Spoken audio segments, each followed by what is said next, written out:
Hello, I'm the nostalgia critic guy. Remember Christmas! Christmas, Christmas, Christmas, Christmas, Christmas, Christmas, Christmas, Christmas, Christmas, Christmas, Christmas, Christmas, Christmas, Christmas, Christmas! I love Christmas! Season of joy, best time of the year! If I could somehow Christmas, I would. And then I would eat it to consume all its wholesome holiday juices. I love it that much. I love the presents, I love the decorations.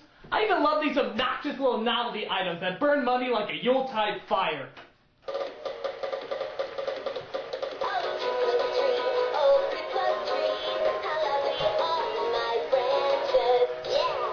But most of all, I love... I think I better bow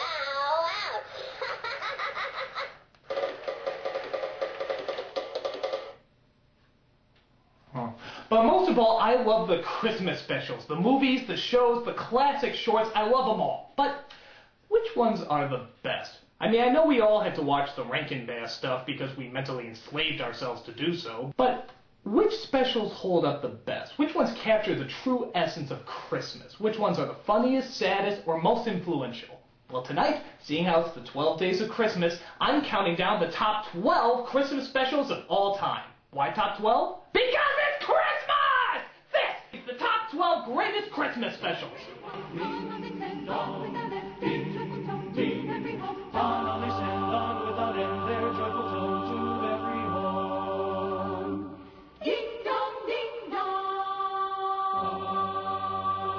Number 12. Merry Christmas, Mr. Bean.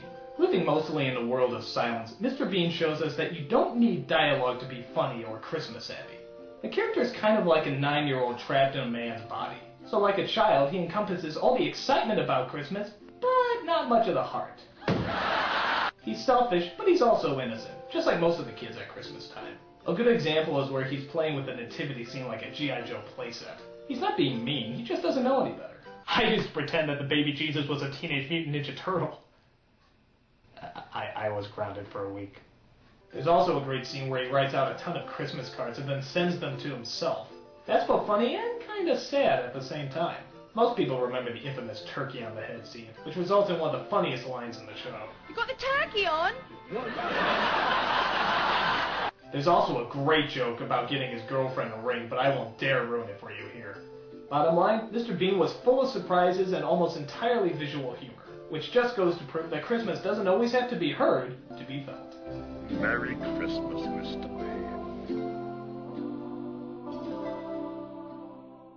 Ding dong, ding dong. Number 11. South Park, A Woodland Critters Christmas. South Park has done a lot of Christmas specials, mostly with that little piece of Mr. Hanky. But the Woodland Critters Christmas was by far their funniest, because it mixed everything that Christmas was with everything that Christmas wasn't. It dealt with all your Christmas favorites, like the devil, sacrifices, abortions, and that's just to name a few. Merry Christmas. The special centers around Stan as he keeps performing all these favors for these weird talking animals called the Woodland Critters. There was Squirrely, the squirrel, Rabbity, the rabbit, Beavery, the beaver, and Barry, the bear, Woodpeckery, the woodpecker, Mousy, the mouse, and Chickadee, the chickadee. What the There's even a narrator who tells Stan what to do in rhyme, whether Stan likes it or not. He ran out the living room, turned off the light, and went back to the forest to set everything right. He thought he could hide from his problems. Not true. He knew in his heart the thing he had to do. Leave me alone! He knew that only by going to the forest could he... All right! I'm not showing much because this Christmas special literally has surprise after surprise, and each one just gets funnier and funnier, especially the reveal about who the narrator is. Always shocking, always controversial, and always funny as The Woodland Critters Christmas special makes us all thankful that no matter where we spend Christmas, at least we're not spending it in South Park. Christmas only comes once a year. Ding dong, ding dong. Number 10. Disney's The Little Match Girl. Alright, I'm kind of cheating on this one, as it's not focused entirely on Christmas. But look, there is a Christmas tree in it! But not only that, the importance of hope, dreams, and the helping of the needy certainly shine through. Most of you probably never heard of it, but believe me when I say it's one of Disney's finest. It's a 7-minute short that's both sad and uplifting, combining the elements of charity, love, and the fragile nature of human life.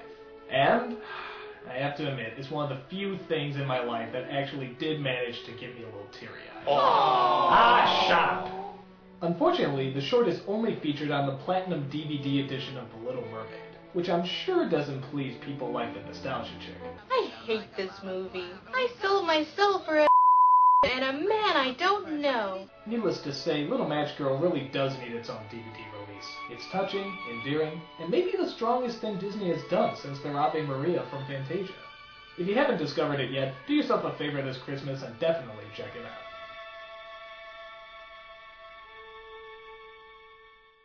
Ding dong, ding dong. Number 9. Home Alone. When you get past all the slapstick and some of the throwaway jokes, Home Alone is actually a very likable Christmas film. It's a movie that didn't have to be very Christmas-centered, but director Chris Columbus decided to go the extra mile by surrounding it in reds and greens, playing Christmas songs, and creating a very bratty but also very innocent character to observe it all. This could have just been another slapstick comedy, but they treated it seriously, giving it a lot of heart and a lot of soul. Macaulay Culkin is often remembered for being kind of this marketing icon, and his later movies definitely show that. But look at him here. That's entirely genuine, capturing both the whiny, selfish side of being a kid, but also the innocent, lovable side as well. I especially love the mother and what almost psychotic lengths she goes through just to get home to her son. This is Christmas, the season of perpetual hope. If it costs me everything I own, if I have to sell my soul to the devil himself, I am going to get home to my son. Again, that's both funny and touching. And I love how when she does get home, Culkin doesn't forgive her at first. He remembers what she did, and he needs an acknowledgement of it. Oh, Kevin, I'm so sorry. And fortunately, that's all he needs. The family element in this movie actually seems very believable. Sure, they all fight, but in the end, they're still a family. And the Christmas spirit always manages to shine through. But let's be honest, that all comes from the paint buckets. Home Alone, because no one should have to spend Christmas by themselves. Ding dong, ding dong. Number 8. Miracle on 34th Street. This movie really knows how... I need to pack my trunk.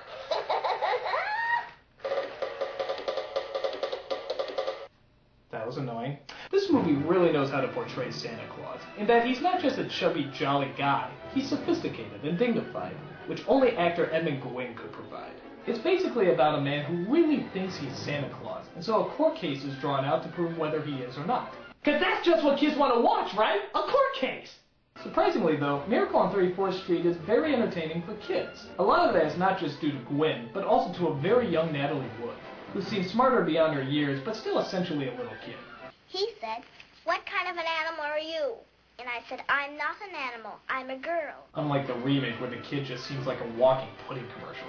I probably won't get another chance to see you.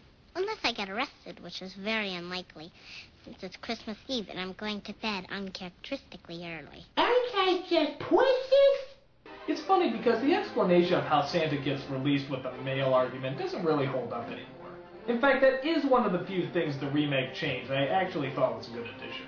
But still, the actors really pulled this off, making this a very charming and very elegant Christmas tale. A bit of class and taste is just what Santa ordered in this enjoyable classic. And a very Merry Christmas to you. Thank you, Mr. Kringle.